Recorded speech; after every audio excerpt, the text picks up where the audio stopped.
Good afternoon. We're still here in Pittsburgh, Pennsylvania, mile marker 0.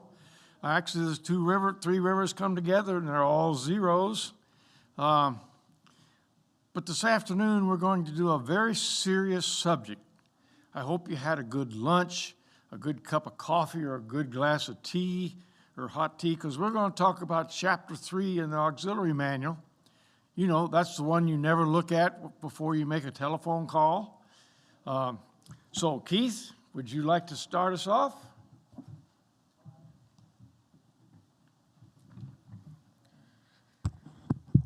Thank you very much, Duncan, and it is great to be here in Pittsburgh, Pennsylvania, Spring DTRAIN 2022. And yes, Chapter 3, we're going to be talking about the investigative process and disciplinary issues throughout the auxiliary of District 8 ER. And I am very happy to present to you the ADSO, the Assistant District Legal Officer for District 8 Eastern Region.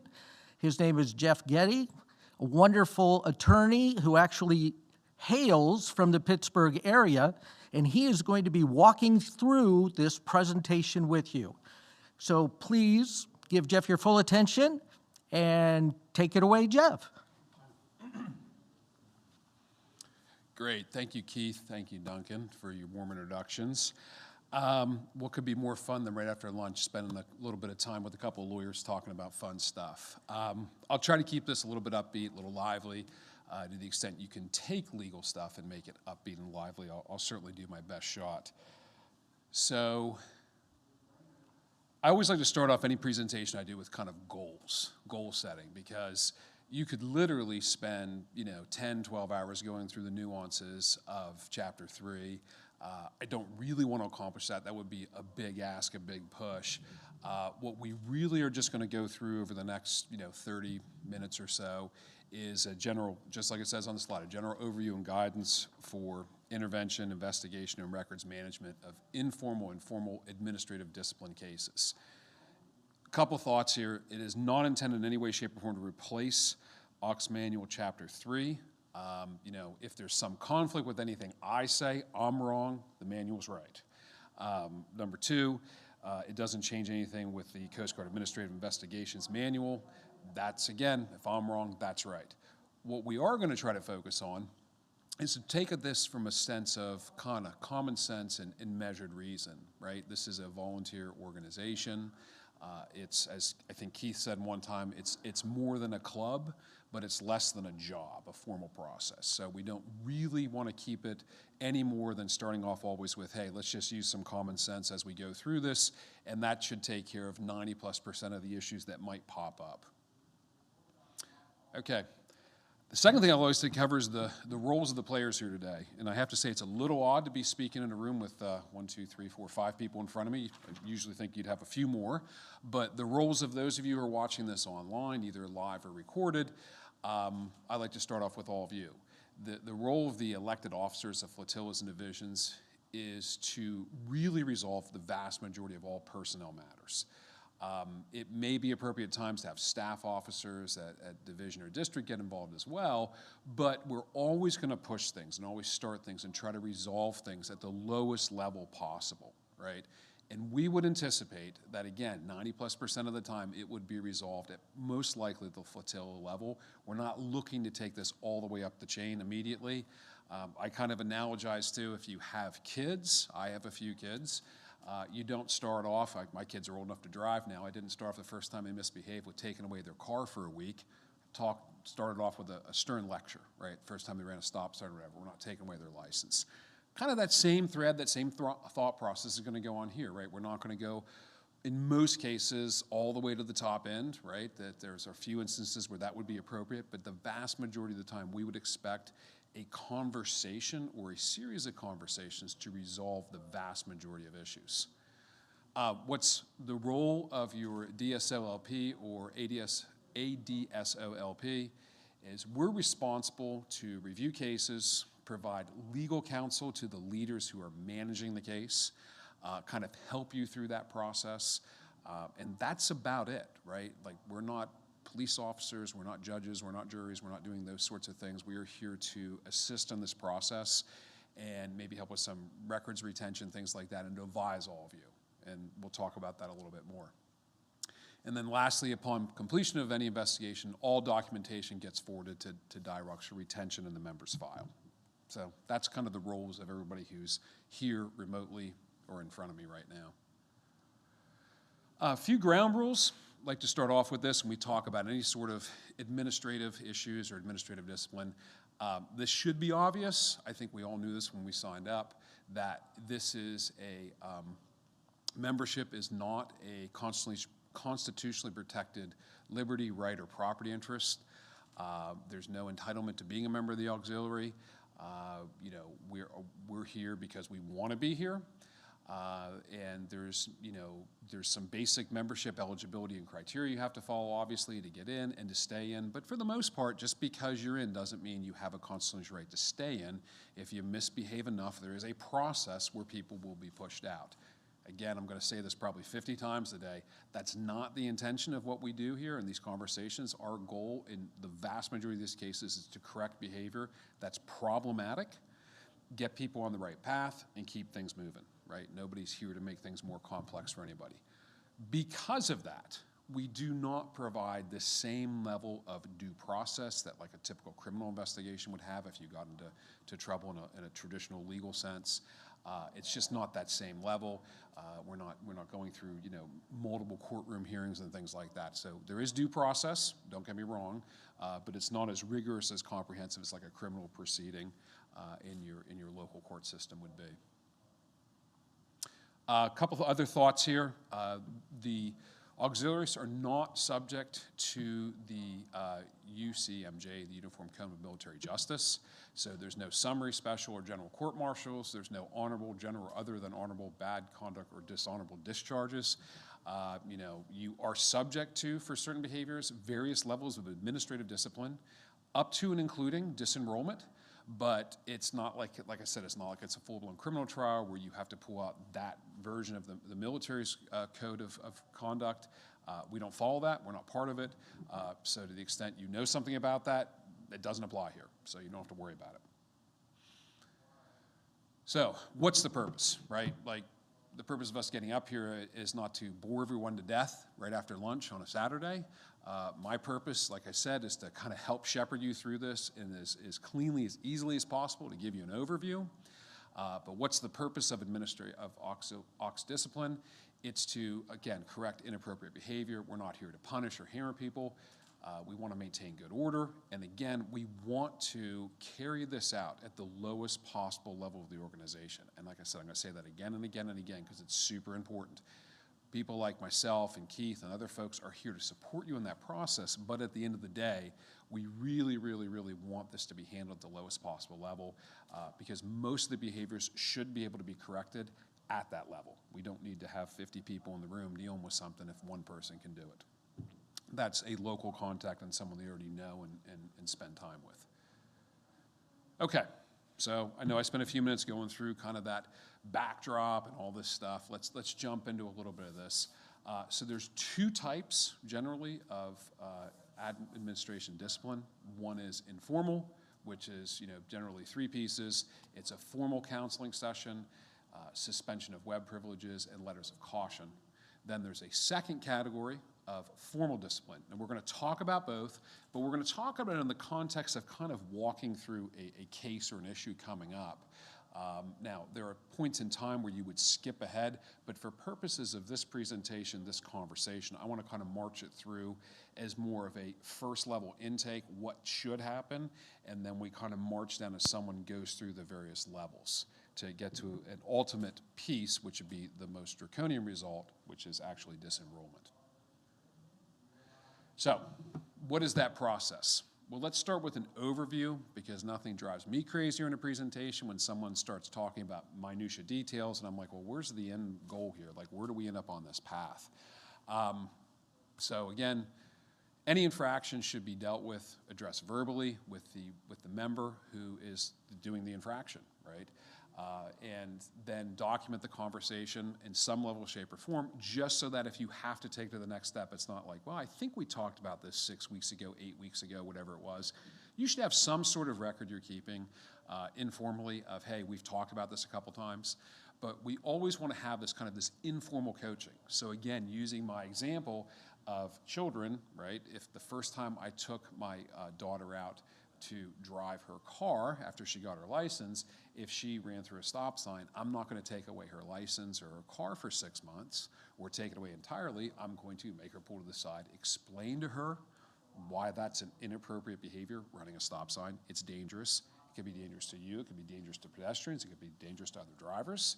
And the goal being to inform and teach her that that is something she should not be doing in the future. And if she doesn't do it again, process over, right? It's just an informal kind of conversation.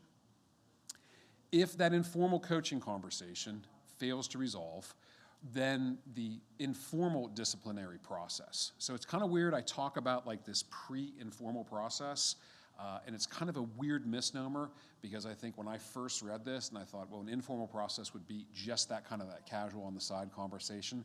Technically, it's not. That's kind of a pre-informal process, for the lack of a better word, that usually would end up or could end up with like a letter of caution. When informal discipline or process is unheeded, it's necessary to administer more formal discipline, right? And that's kind of that next step in the process. And then if you get into formal disciplinary procedures, that's when it becomes very procedure heavy. And I will say, as kind of a new person, both the auxiliary and a new person to the legal parliamentarian district or assistant district staff officer role, the documentation process for formal discipline is more than I would have anticipated. Whether I agree or disagree with how formal that is irrelevant. No one asked me my opinion. I'm just here to help interpret it. But it's a little more involved. And I can tell you, having been involved with a couple of these conversations already, working with Keith, I was somewhat surprised by how in-depth it was, and then how easy it is as a non-attorney or a non-human resources professional to run afoul of those rules or kind of not get it exactly right. So we'll talk about that a little bit. I'll talk about that a little bit, but I would encourage you as you get further into the process with someone, please, please, please reach out to someone, whether it's myself or Keith. Actually, things should probably roll through Keith initially, and get it involved sooner rather than later. Because once you're kind of down a path, it's kind of hard to undo that path, right? So you don't want to do that. It kind of reminds me of I like movie references. It kind of reminds me of the movie My Cousin Vinny, which my movie references tend to be about legal stuff. Surprise, surprise. But if you haven't seen the movie, hopefully you have. It's been out for a long time. But there's a scene where he's talking as I think he's getting put in jail for contempt of court for the 4th or 5th time, explaining to his fiancée that he's learning on the go. And it's kind of like working on, I believe, a carburetor of a car, that there's a step you follow, and that is removing the carburetor and putting it to the side to do the work, because if you don't do that, you might drop screws in the engine, then have to rip apart the whole thing. It's not a perfect analogy, but I kind of think of it that way with this sort of work, is that if you try to skip steps in that process, you're going to drop those bolts or those screws in the engine itself, and it's going to be a lot more work, and you might end up with even a much larger problem, unanticipated result, unanticipated outcome. So that's my first of hopefully not a ton of movie references. Okay, so where do these informal disciplinary processes start? So now we're at the point where we've had maybe one or several informal counseling sessions, and the behavior has not been corrected. Where the member is continuing to go down a path that is considered inappropriate, unacceptable, some sort of violation. Just as a quick aside, and I'm going to give a lot of foreshadowing on this, there are certain things one could do that would take them pretty quickly down the path into formal discipline, but we're going to march this through kind of a process of it's not that egregious, it's something that's problematic, but we're not going to hand this off to some sort of like criminal proceeding or something like that. Like there's definitions I'll reference in here of what gives rise to certain levels, but for this purpose, we're going to start with the kind of the basics. investigation, and where most of these cases there starts with a call for an investigation. Just so you know, any member of the Coast Guard forces, active duty reserve, auxiliary, or civilian employee who believes an auxiliarist has violated the policies prescribed by the commandant may request a preliminary investigation. So it doesn't have to come from your own flotilla. It doesn't have to come from a member who's next to you, so to speak. It can come from anyone in one of those categories. You do something bad enough, dumb enough, whatever you want to call it, in front of the gold side, they can certainly ask for an investigation to start. It may be technically oral to ask for that investigation. I think we pretty much push people to put it in writing. At least that's the best way to do it, so we have the description of everything. But technically, the ask initially could be orally. And again, it is supposed to go to the leader at the lowest level of the organization. So if I had a room full of participants here, or people listening to me, I would say, who do you think that might be, or if you're a member? And the answer is, because there's only a handful of people in here, would be most likely it's like a flotilla commander, right? And again, that coincides with our thought process that we really want to make sure we're keeping this process at the lowest level possible. That's probably, like, Keith, the 20th time I said that. I'm going to keep going. I'm going to try to hit a full 50 in the next few minutes. Why wouldn't you get the NACO involved? Why wouldn't you get NACO involved? Because it's not appropriate. We want to keep this at the lowest level possible because, again, we're not trying to make this more. He's the top. He is the top, exactly. Shucks. Sorry, Duncan. Yeah, we don't want to go to the top. I'm not sure we'd get a great response if we went to the top for something like, the example I've used in my mind is, we obviously wear uniforms, right? And there are uniform rules. If I showed up every time in this uniform and I was wearing a pair of my brown cowboy boots that are covered in mud, that's not something that needs to go to the top of the house. Now, is it something that should be addressed? Yes. Someone should tell me, maybe a fellow member, hey, Jeff, you should stop wearing those muddy brown boots because, one, you don't wear those type of boots, and two, they're covered in mud. And if I continue to do it, then maybe it becomes a more formal process, a documented process, that sort of thing. But there's really no value, in my opinion, going right to the top of the house meeting and say, hey, we got a member who's wearing muddy brown cowboy boots to his flotilla meetings. Like, that's not a good use of their time. Easily handled at the flotilla level, or should be able to be handled at the flotilla level. So that person, the leader receiving that, can request additional information, needs to get additional information and make a decision as to whether or not to move forward. There is no guarantee that if you ask for an investigation, one will move forward. And there's actually, if someone tries to abuse that process, there's a procedure if you try to investigate a bunch of people that is not meaningful, or you're trying to go after an individual and we can prove that's not something that was appropriate, you were using as some sort of sword to go after them, there is an administrative discipline process for abusing this process, right, which is kind of interesting. But makes sense when you think about it, right? Again, we're trying to keep this at a low level. We don't want this to be a series of back and forth. I'm going to investigate you, I'm going to investigate you, I'm going to investigate you. That's not what this is intended for. Again, we're trying to correct behavior, and if we had that kind of behavior, probably both of them should be investigated, my personal opinion. Okay, so I tried to keep the graphics to a minimum. And the reason I did that is because the first graphic I saw, which does a phenomenally good job marching through all the steps, my eyesight is not what it was when I was 30, let alone 40. It gave me a headache. There were so many different processes. So I tried to take another version and streamline this and break it down so it was a little bit easier to follow.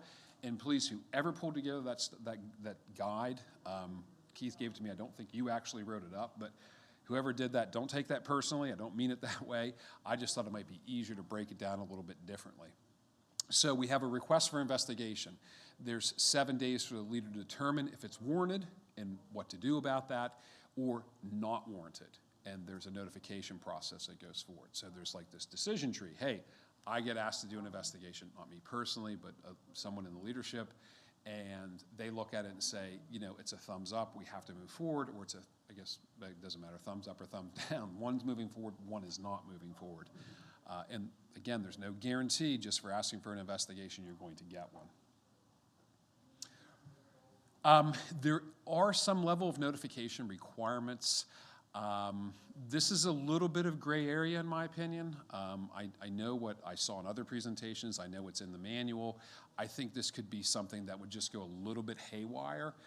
There is some sort of notification requirement, but the level, the exact timing, I think there's a little bit of gray area. You want to at least kick the tires a little bit, in my opinion, before you start telling members that they're under investigation, because if it's completely meritless and meaningless, I'm not sure I'd want to stir up that hornet's nest right away. But when the notification goes out, there are some basic things, some basic rules that are put into that, and they are delineated for you in here. I don't need to read you the slide. For those of you who are going to cross-reference this, it's page 12. You can look at it, and by all means, this is a type of question that I think personally I would expect to get if someone was starting it. Like, pick up the phone and call me, or call Keith, and say, what is it I need to do? So, practice pointer number one, don't try to do this without understanding what are the bare minimum process rules, things you have to cover in that notification. Okay, then we have this 7-day rule where the leader has to decide whether or not there was a violation, or probably a violation, to move forward. It's not saying necessarily there's no violation. It's saying that there's not enough information or not enough to move forward in an investigation. Those are different issues. And lawyers are trained in that nuance. Again, this is maybe a sub-practice pointer number 2. If you have to articulate that to someone, by all means, pick up the phone and call and say, what exactly did this mean by saying we're not moving forward? It's not necessarily you're not doing something wrong, or the behavior we heard about isn't 100% correct. We're saying there's not enough to move forward in an investigation. Point being, if you continue, maybe we will go to an investigation next time, or maybe we'll have more facts next time. Maybe we have more information where we could move forward. So that's kind of important to understand that it's not exactly saying there's no violation here. And that's I think, the first, maybe the second important point. All right, if the leader thinks the investigation is not warranted, the leader notifies the director through the chain of leadership and management, and include a justification, assuming DIROCS concurs, there's no investigation, the leader's notified, and things kind of fizzle out, so to speak, right? There's not really anything that moves forward after that. But there's some level of documentation. The information, the notification goes to the parties involved, right? So everybody knows it didn't move forward, right? There wasn't enough information, we weren't going to move forward, but there's some sort of communication that goes back and forth. Now let's talk about if the leader thinks the investigation is warranted. Same notification process, right, through the chain of leadership and management. And then at the same time, and this is pretty much written in stone, that the leader has to concurrently notify the auxiliaries who is the subject of the investigation that the action is being pursued, and the auxiliarist has the right to address in writing the investigator or investigative committee, things like that. At the same time, the leader concurrently, or concurrently the same thing, appoints the investigator committee. Now, one question that I think could come up here is, at that point in time, does the auxiliarist who's been notified they're under investigation, did they have a right to counsel? And the answer is, at any point in the process, they would have the right to hire their own counsel. They're not going to get one of us, right? Like, that's not my job. I'm not representing them. If they want to hire an attorney who goes through representing them in this process from a short term through the whole process, whatever it is, that is certainly their right. But it's nothing the auxiliary is going to provide to them, right? This isn't the age-old, you have the right to remain silent, you can have an attorney present. Yeah, you can have all that stuff, right? But the part where they say you can have one appointed to you for free if you can't afford it, that's the part that doesn't happen here, right? This isn't a criminal investigation. This is an administrative thing, and if you want someone, you can pay for it, you can get them in. Okay. If it's a committee, so you could have one investigator, you have a committee of investigators, could be 2 to 3 members. The leader gives them up to 60 days to complete the investigation and submit a report. There can be extensions granted.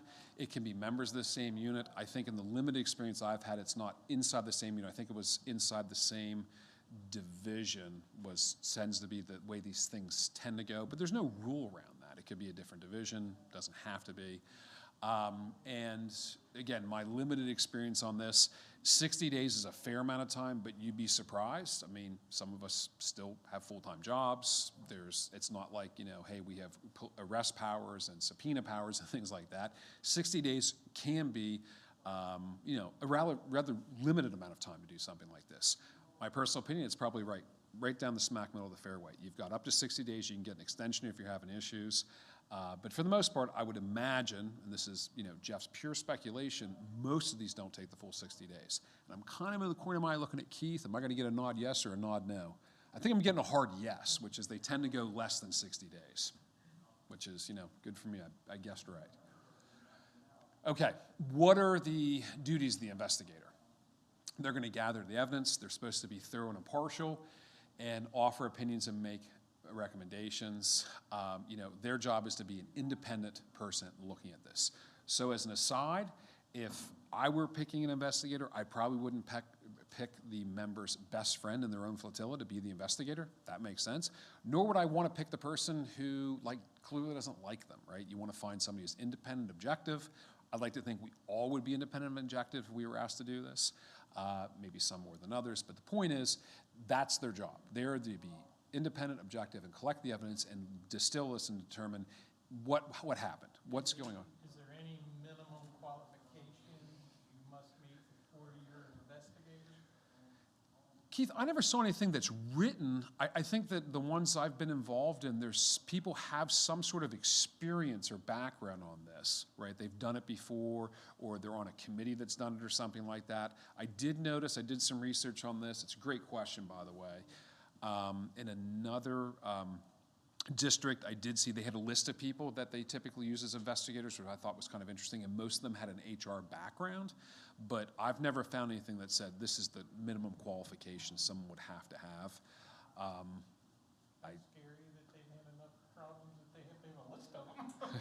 It is interesting. I'm not going to tell you what one it was either, but it was interesting. They had a whole list of people that were they're the ones they would utilize. And I looked at their bios, and they were clearly very qualified for it. But to your point, boy, it sounded like they had a lot of problems there if they have a slate of people ready to roll. Okay, so what is the offender's rights? We'll call them the alleged offender's rights. They have no more or no less than any other witness. Again, I said they can have an attorney if they want to. That's totally up to them. It's their own expense at any stage of the proceeding. So someone asked that question, I'm going to say absolutely they can hire somebody. They're absolutely not going to get me. They're not going to get Keith or any of the other ADSO LPs. What's that? Your rates are too high. Yeah, my rates are too high. Yeah, clearly. Just like I'm waiting for my paycheck, right? It's in the mail. No, it's again, our roles and responsibilities. Our role is to look out on behalf, as attorneys, to look out on behalf of the organization. We're not representing individuals. Kind of like in private practice, I used to do a lot of corporate work. I'm representing the company, not the individuals at the company. There's a fine line distinction there for some people. For most lawyers, it's like, that's not a very fine line. We know exactly what that means. I think most people would understand, I can't help you on this. The report itself, there's some very specific items. I'm not going to go through what's to be contained in the report. If you get into this process, that's something that someone can help you with. Anyone on the legal staff could certainly help you as an investigator with that, give you some ideas what that looks like. There's very specific rules. Just so we know, look, they don't want to see a lot of conjecture, speculation. It's supposed to be fact-based. There's no witch hunt going on here. We're going to go through the allegations, the facts and interviews as presented, and the basics of all good stories, right? Who, what, when, where, how, and why, right? And I told my kids this when they were learning how to write, that this is the basis or the genesis of any story, right? And I love to tell stories, so I try to keep them in the back of my mind. Who, what, when, where, why, and how. And I believe there is a question. Am I correct? We have a question from Eddie online. What if the problem is with the flotilla commander or a level or two above? Can you David, from a few minutes ago, we had a technical issue. I asked about for a minute. I believe it was in relation to starting the investigation process at the lowest level. I'm not sure I understand the genesis of the question. Keith, it sounds like you might understand what's going on here. No, No problem. a few minutes ago before I stepped out. So the Please, question is, Keith, when step in. there are problems with the FC or a level or two above, I believe, how do you then begin that investigation process? Right. So basically, again, I mean, first of all, that's a great question. If there is a problem with, let's say the flotilla leadership, flotilla commander in your example, you would go to the next highest level to the division for that, basically for them to sort that out. If in fact it's at the division level, let's say, division commander or vice division commander, it would, you'd want to approach the D captain, that the divisions in their region. So you just go one level higher, but you don't skip all the levels. You don't, skip through the chain of leadership and management and go well above that. And that is trying to keep it as low as possible. But again, you do have to go, right above the level where the issue is. Thanks, Keith. Thank you for clarifying that too. I wasn't getting the question. I believe it does, thank you. Okay. Was there anything else stacked up in there, or? That's the only question at this time. Okay, thank you. Guys. Okay, upon receipt of the investigation, the written report, and just as a quick aside, I think it makes the most sense to have, when that report, before it becomes, super formal, I know I hit this here, is to sharing that with the legal group, right? So we can help guide you through that process. Look, we're taught very early on, back when I was in law school, when I had less gray hair and more hair, there's a certain way people write as lawyers. We don't expect anybody here to write like that unless you happen to be a lawyer, but there are certain, maybe we can help clean it up, so to speak, or make it more appropriate, make sure all the things have been followed exactly the way they're supposed to be followed. So we don't have to, go through an appeal process, or if we go through an appeal process, this is actually upheld. But once the investigative report hits the leader, right, then there's 15 days to make a determination whether or not the Coast Guard or auxiliary policy has been violated. The leader at this point must consult with the DSO-LP or assigned ADSO-LP for guidance in making the determination, reviewing all that. This is a confidential report at this point in time. But this is the part where officially, someone, either myself or Keith or one of the ADSO-LP is going to be involved in an official capacity. And like I said, there's 15 days to make that determination. So we can end up where, there's violation, no violation, notification goes out to all people concerned, things move forward. Violation, then we have to go through the informal action or the formal action that's going to be instituted. That notice to parties can go out via email, that's okay. I mean, we're in the technology age, right? Like, it's okay to send stuff, certain things through email versus snail mail. Actually, I'd be fascinated to get a letter these days about something. It would be unusual. And then it goes up. I see we're running shorter on time, so I'm going to kind of go through this process of how it gets reviewed, who looks at it. This is page 22 in the materials if you want to go through it, because I want to make sure we get to kind of I don't want to say the good stuff, but the different stuff, more formal. At the end of the day, there's a period of time, 30 days to, I think, respond or challenge. And then, okay, so let's talk about this next graphic, which starts on page 24, kind of goes through graphically how this process looked. So I try to intermingle this with me talking around and around, and then lay this out for you in a different format. So you can see how process-wise things move forward, how this looks, which then brings us to the actual action that can happen. It's a structured, non-judicial course of action. The leader falls to determine, again, the violation, what we're going to do to address that. And then I have a reference here to infractions warranting informal disciplinary actions, right? So one of the questions was in my mind when I first started looking at this process was, well, what is the difference between an informal versus a formal infraction, or infraction that would lead down one of those two processes? There's a reference in here. You can look at it. It gives you a description. It's not meant to cover every possible contingency, but to give you an idea of what would probably fall into those areas. What are the actual outcomes in the informal?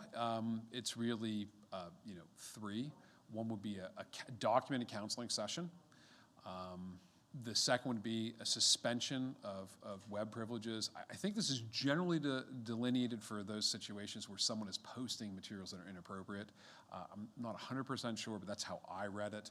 I don't think you would just say, oh, you can't do anything on the web because you weren't wearing your shoes properly. Like, that doesn't correlate, but that's really what it's designed for. And then the other the piece being a letter of caution, right? And it has to be addressed as such to the auxiliarist who was subject to that disciplinary action, and it's, there's kind of a specific process you follow to pull those together. It's somewhat limited who can write those, but it's not as limited as you might think. I think it says any unit elected leaders and directors are authorized to do so. All right, there's a couple more things in here, but again, we're running out of time. So let's talk about formal discipline, because I want to make sure we cover this at least briefly, and then talk about appeals, and then I'll reopen for questions, although feel free to send one in now. As you can see from the diagram, so we started out with a very simple diagram, and then the next diagram got a little more complex, and now we get to this one, and it's a lot more complex, right? And it makes sense as we're kind of marching through that pre-informal to informal to now formal discipline, that process would become, I hate to use this word sometimes, but meatier, right? A little more meat on that bone, and it makes sense, right? Because now we're in something that's a little more, dare I say, serious. So we want to make sure that process, those procedures are a little meatier, is how that was, I'm sure, set up. This would be for, a major violation of Coast Guard aux policy. There's a list, and in there, again, the reference, it's on page 29. You could look it up for some of the things you might see. I would let your imaginations run wild right now as to what that might include. I'm not going to go through a list. And I really prefer not to get a question on that. If there is a question whether or not something is rising to that level, reach out to us a little more formally, and I'm sure we'll be happy to talk about it.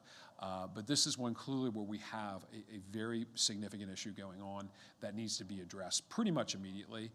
But having said it's immediately, there is a process. And all good lawyers love process, because due process, judicial process, whatever it is, we love process. We want to make sure those things are followed. It is not informal discipline, right? Like, there's a little bit of a wordsmithing play here. Formal discipline is not informal discipline. It's something beyond that. The leader can, request DIROCs to suspend membership and limit activity and contact until things are sorted out and a final determination is made. So just that fact alone, the fact that, membership rights, benefits, whatever, well, rights isn't the right word, but membership benefits, things you would typically do, can be suspended before the investigation's over, is a pretty good indicator of how, the seriousness of the violation. We'd want someone to cease and desist until we kind of sort things out. Again, there's temporary suspension provisions that are on page 31 of the materials. You can go through that if you want to. I wouldn't get too sideways on that. If it's a big enough issue, there's going to be several people involved at this point, probably at least one of us from legal, and we'll be able to walk you through whether or not this is an appropriate step in the process or one you would skip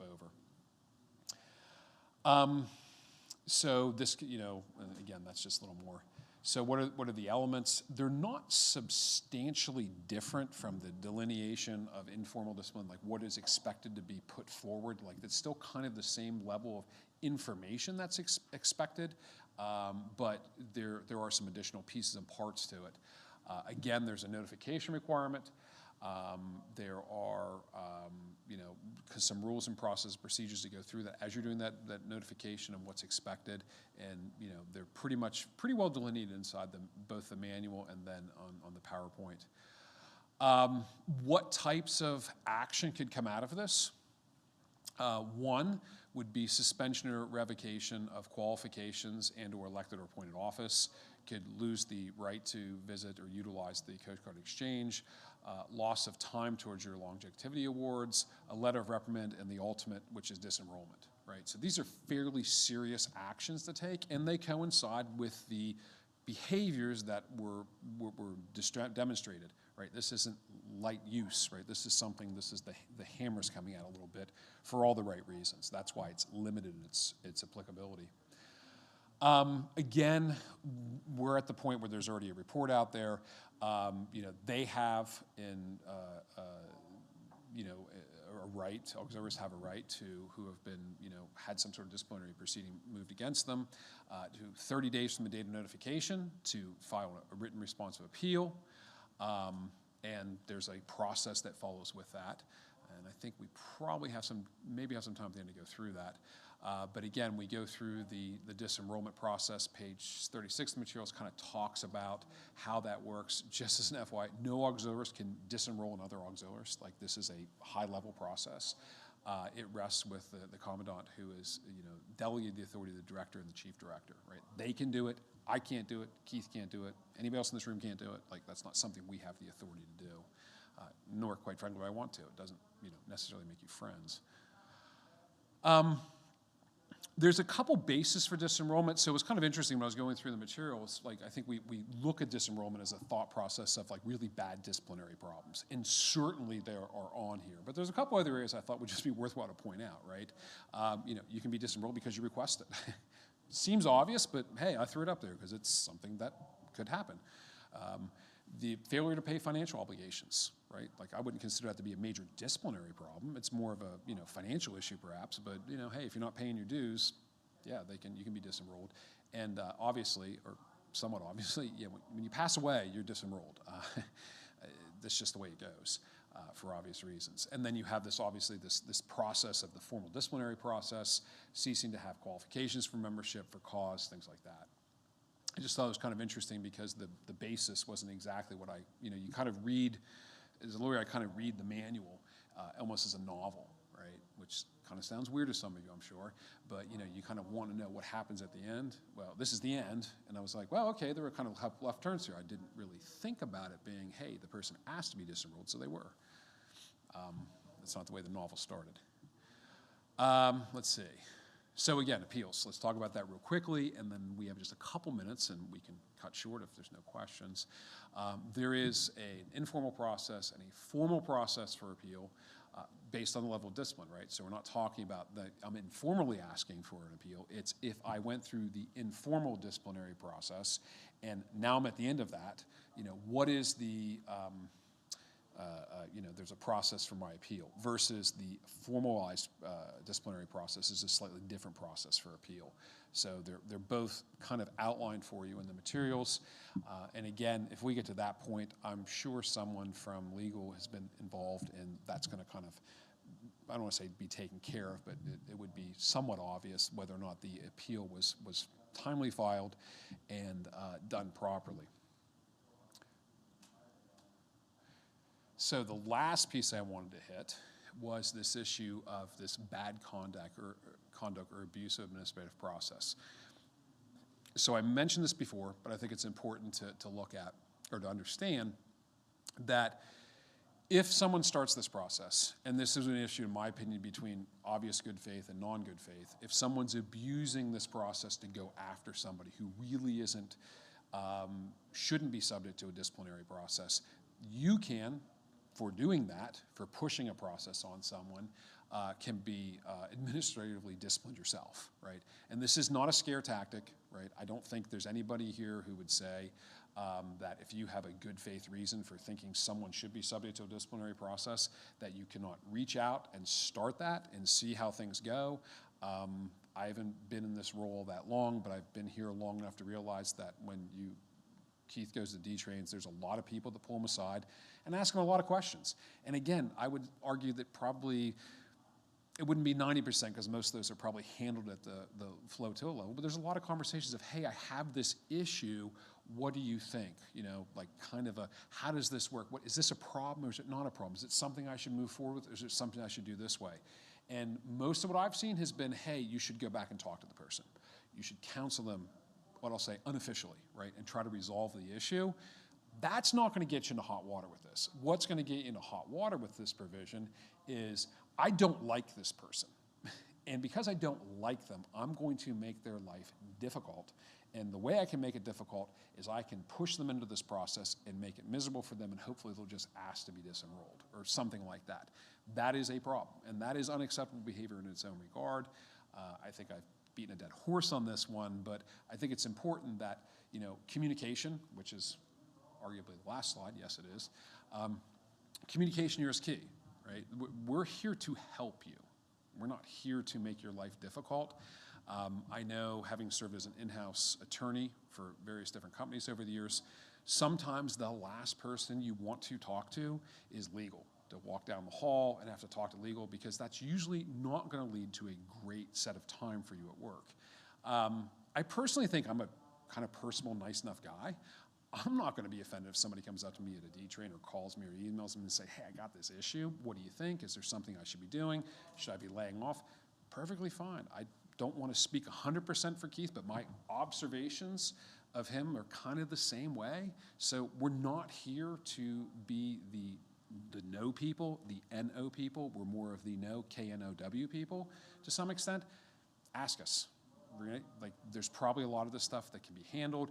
And if it's a big enough issue, you're going to be involved with one of us anyway. So, that's perfectly fine. But I would just really stress that if there's issues and you're having issues with someone, don't let it flounder. Don't let it fester. Like, deal with it.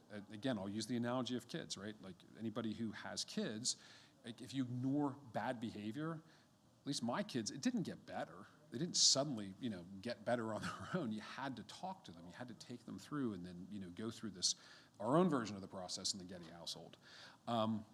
It's no different here, right? It's probably not going to get better on its own.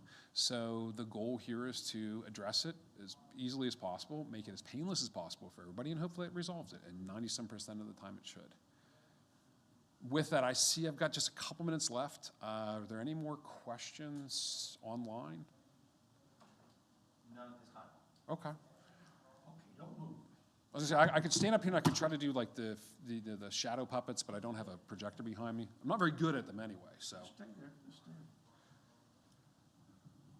You like to tell stories, right? I love stories. Well, I'm going to tell you something that really happened Okay, that had to do with what you just went through. okay, And we can tell it because the flotilla commander's dead. The person involved is no longer in the auxiliary, and there's nobody else around that will remember. But in my flotilla, we had a little conflict between a member and the flotilla commander. Nobody basically in the flotilla knew what was going on, but what the flotilla commander and the division captain in those days did, they talked to the directors, I guess, I can't determine this, and the flotilla commander put the paperwork together, sent it directly to the director's office for disenrollment. The director's office sent it directly to the member, certified mail, which took 5 days out of the 30 days, saying, you got 25 days to respond to this or you're out. That result was, I got involved in it because the guy said, what do I do? I said, first thing you do is let's read what's involved. It eventually got to the point where they had an investigating officer, which happened to be at that particular time, a D captain. The flotilla commander did not, in any case, look at what was in the auxiliary manual, because if he had, he would not have done that particular The net result was the thing was thrown out, and there was an informal disciplinary action because what the member did was not correct. But it was hearsay kind of evidence and wasn't witnessed. The second one, I was on an investigating committee along with another member of our division, and we investigated an activity that happened 6 weeks before involving marina people. So when we went over and did the investigation, who, what, where? I don't remember. I don't think so. Oh, that guy doesn't work here anymore.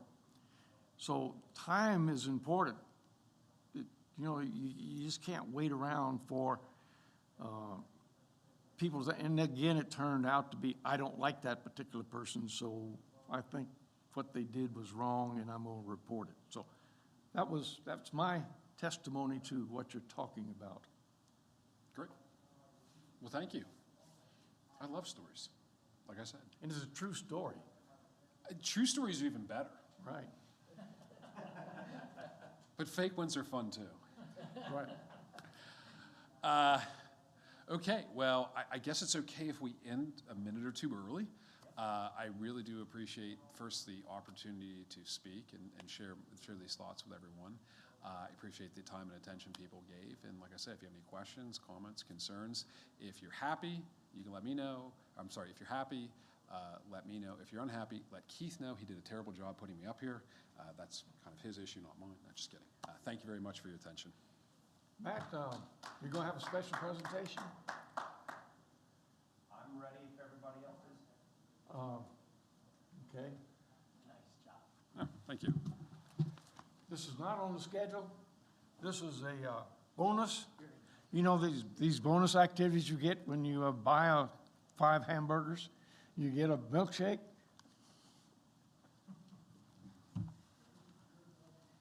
Hey everybody, this is truly a surprise. Normally when I travel around, I try to bring my own little step stool so that I'll have a little bit better height. But I was asked by my peer, Commodore Meyer, to talk to you all about the auxiliary chapter of the Women's Leadership Initiative. Now, this slide says that Julie Carey is the chair. That is a true statement, and I am not her. My name's Commodore Kathy Slaybaugh. I'm in 9th Central Region, but I also serve on the leadership team for this group. So I wanted to take 5 or 10 minutes to give you a little presentation about the auxiliary chapter of WLI, what it is, and how you can be involved. Patrick, the next slide on this goes into a video. Green button.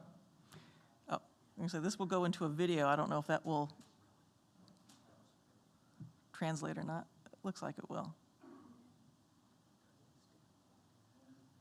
We don't get to hear it. They get to hear it.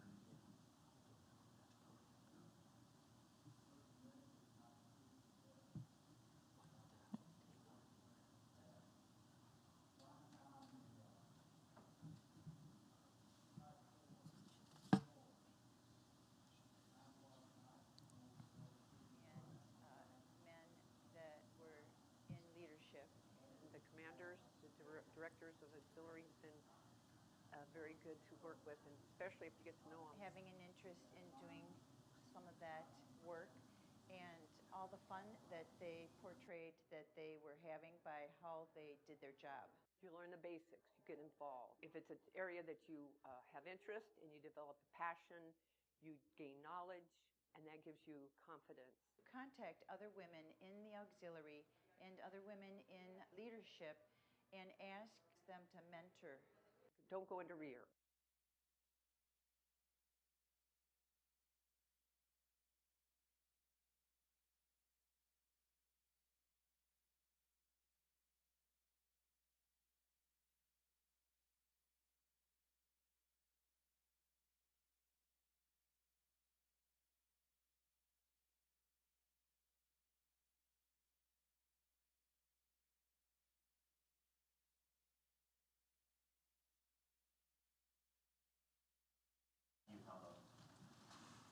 And thanks to Pamela and Karen, who are both women from 8th Western Rivers, for being willing to do those interviews for us. A little bit about women in the auxiliary and women in the auxiliary leadership roles. Currently, our overall membership is only 20% women. And of course, we all know that population-wise, women make up about 51% of the population. So there is a little bit of unevenness, some tilting in the auxiliary that we would like to raise that number up a little bit and make the auxiliary reflect a little bit more the population of the United States. This chart on here lists, breaks out appointed officers and elected officers.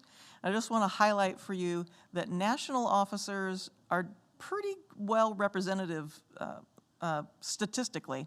About 25% of appointed national officers are women. 20% of elected national officers are women.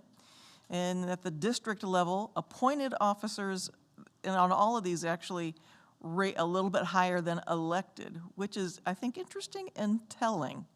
So appointed offices at the district level, women make up 20% of those, but elected officers at the district level currently only 12%.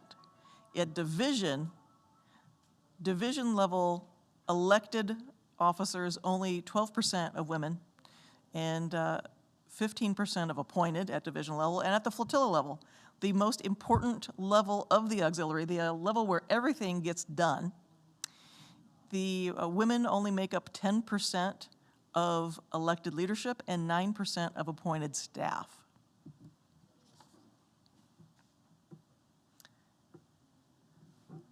What is an affinity group? And that is what the auxiliary chapter of the Women's Leadership Initiative is called. An affinity group promotes inclusive and diverse work environments. They represent and advocate to innovate for change, change of the Coast Guard, and that they work with the Coast Guard's Chief Diversity Officer.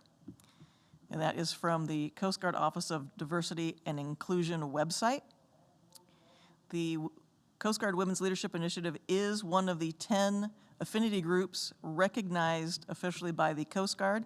Here is a list of those 10 groups.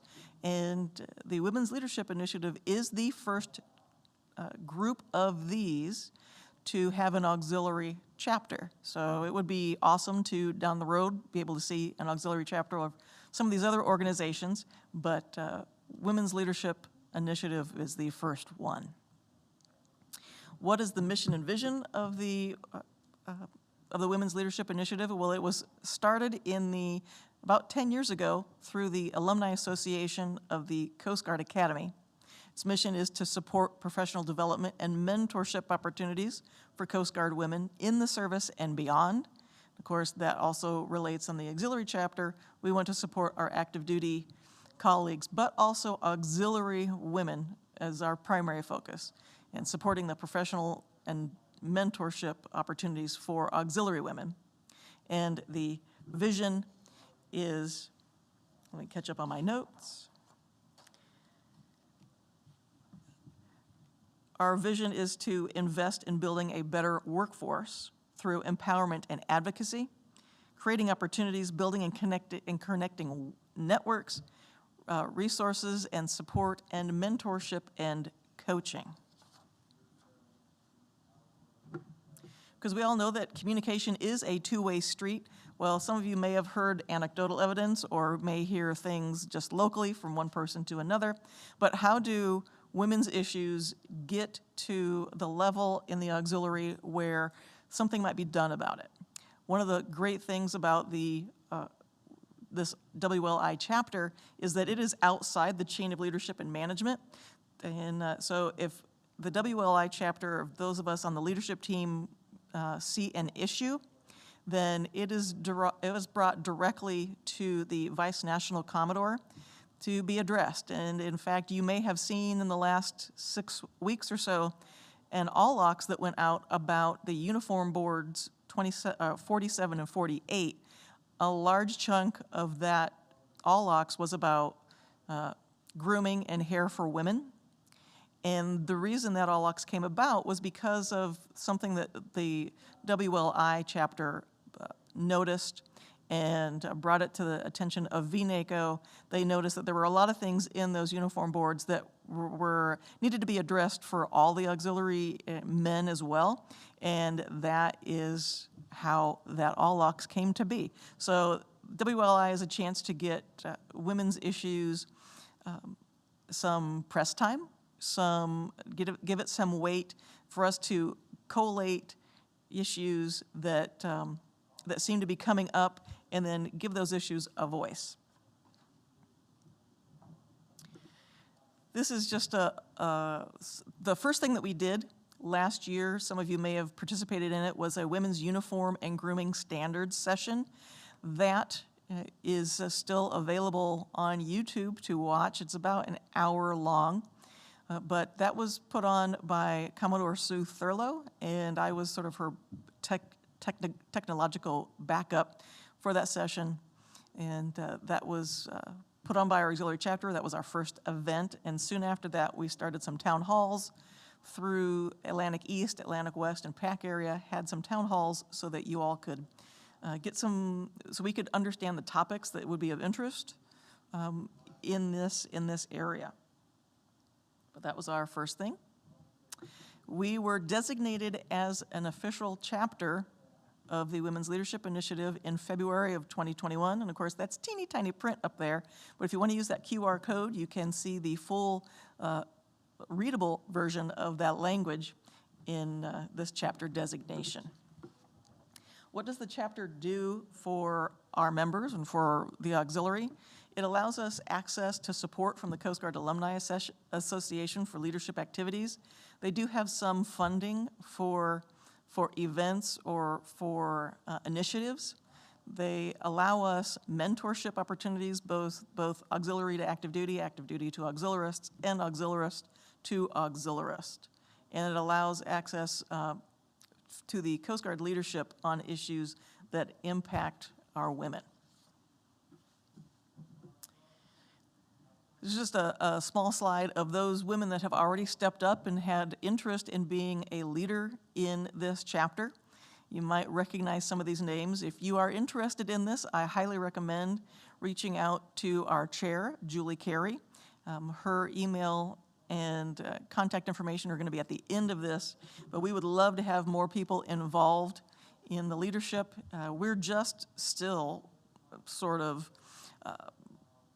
developing what the chapter is, how we function, what sort of things that we do, what we can offer. There seems to be a lot of buzz and a lot of interest in it, but as far as what we can offer in a reliable and professional way, we are still finding our way through that.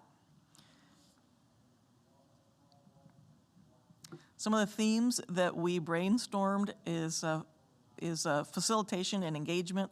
Obviously, mentoring. You might be the only female in your flotilla, or very few. You might be the only female in leadership in your division.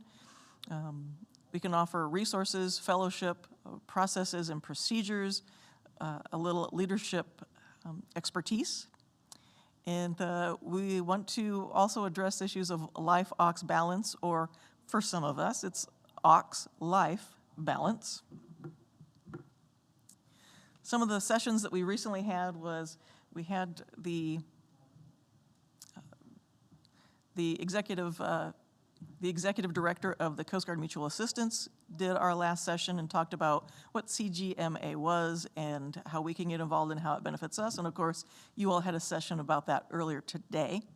Our upcoming session in May, and I don't have a date for you, is retired Admiral Sandra Stowe's. She's going to be talking on leadership. She has a book out last year called Breaking Ice and Breaking Glass. She was the first female captain of a Coast Guard icebreaker. And she'll be talking to us about leadership, but that is open to everyone. This is not a women's exclusive organization. Anything that we do is open to men in the organization as well, but it is going to be geared towards women's issues. So y'all are welcome, but women are the topic. That's what, and I just preempted that slide, of course. Everyone is eligible to be a member. There is no membership hoops at this point. It's membership by participation. If you want to participate, you are a member of the organization. How can you be involved? We have a Facebook page where we announce our sessions. You can sign up for the mailing list, promote Women's Leadership Initiative, reach out to Julie and maybe gather some women in your areas to create a smaller local group, and build intentional relationships with women across the country. I'm in Ohio, Julie's in Missouri, but we've met several years ago and consider ourselves fast friends, and you can have that too and find that to some women's fellowship and friendship in the auxiliary. And finally, this is our chapter information. This is the email goes to Julie. If you would like to have a copy of this presentation, the QR code for this presentation is also up there. You are also welcome to reach out to me, Commodore Kathy Slaybaugh, and I'm in the aux directory. But I wanted to let you know of things coming down the pike with this organization, and wanted to get the word out because we would love to see more women in leadership in our organization and give them support. Thank you all very much. Thank you. you a challenge coin, but you. Well, we're going to almost wrap it up. I guess all the water that was at mile marker 00 this morning is downriver a little bit. I did notice to mariners 82 miles down the river, they're having problems with one of the locks and dams because the water's too high and running too fast. So our Commodore is going to close us out. And if you have questions, now's your chance.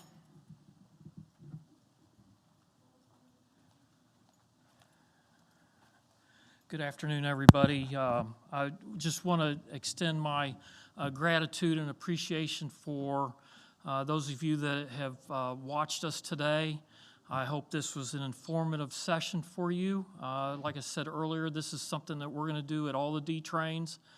And just wanted to thank you, and I hope that you will come back on the channel later on. We're going to be streaming the Commodore's Banquet, so you can be involved there. And if you do have any questions about anything today, please, you can email your leadership or type it in now, and we can answer those questions through the chain. Your division commanders have been here for the last couple days. They have a lot of information that they have been given. So again, any questions that can be directed towards them. If they don't know, then they can reach out. But there's a lot of information at these DTRAINs, and we encourage all to come if you can. If not, then we appreciate you checking us out online. Thank you and have a good evening.